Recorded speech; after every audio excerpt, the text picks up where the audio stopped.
The Trump administration may be looking to send thousands of more troops to the Middle East as tensions seem to be rising with Iran. Now, this would be a big shift or huge shift for President Trump, who has repeatedly since the day he joined the campaign trail said that America must reduce the number of troops in the region and around the globe. RT's Dan Cohen has the story from the White House. Dan? The acting Secretary of Defense, Patrick Shanahan, will meet with President Trump and presumably with the National Security Council today at the White House to discuss the possibility of sending 10,000 troops to the Middle East. Now, it's not clear which country these troops would be sent to, presumably Iraq, where the U.S. has a military base and troops stationed there and is just to the south of Iran. On Sunday evening, President Trump sent out a tweet threatening to end Iran, but he has also long maintained that he doesn't want to get involved in more wars in the Middle East, as that would undercut some of his campaign promises and perhaps his chances for re-election going into 2020. But figures around him, like National Security Advisor John Bolton, has long advocated for bombing Iran, and Secretary of State Mike Pompeo has also taken a very hawkish stance. That appears to be the case throughout much of the Republican Party. The Senate Foreign Relations Committee on Wednesday rejected a Democratic measure requiring congressional approval for attacking Iran. Every single Republican member voted against that, with the exception of Rand Paul. So the U.S. does very much appear to be on a war footing. It's flying joint missions with Qatar over the Persian Gulf and has long stated that its goal is to reduce Iranian exploits to zero, to cut them off entirely.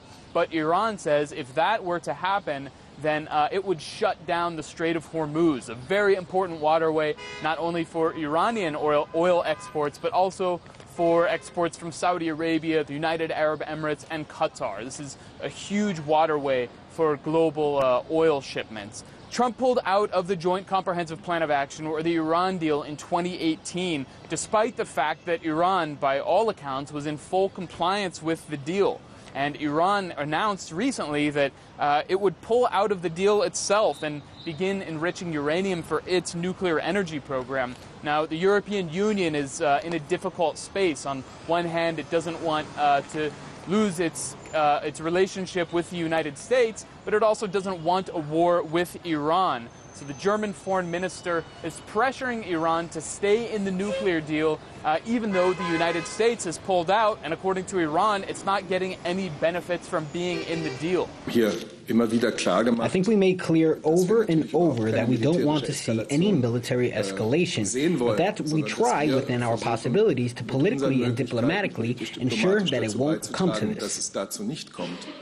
Now, in Tehran, the reformists who sought engagement with the West and negotiated the JCPOA in 2015, well, they've been sidelined since President Trump pulled out of the deal. The supreme leader, Khamenei, chastised the president, Hassan Rouhani, and the foreign minister, Javad Zarif, for negotiating the deal in the first place. I didn't have much belief in the JCPOA the way it was realized and implemented. We have said this to the people responsible for this, the president, the revered foreign minister, and others many times. We gave them reminders on many issues. So the war drums are beating here in Washington and around the Persian Gulf. We'll have to see if President Trump approves of this troop deployment, perhaps a lesser number, or if he rejects it altogether. Reporting in Washington, Dan Cohen, RT.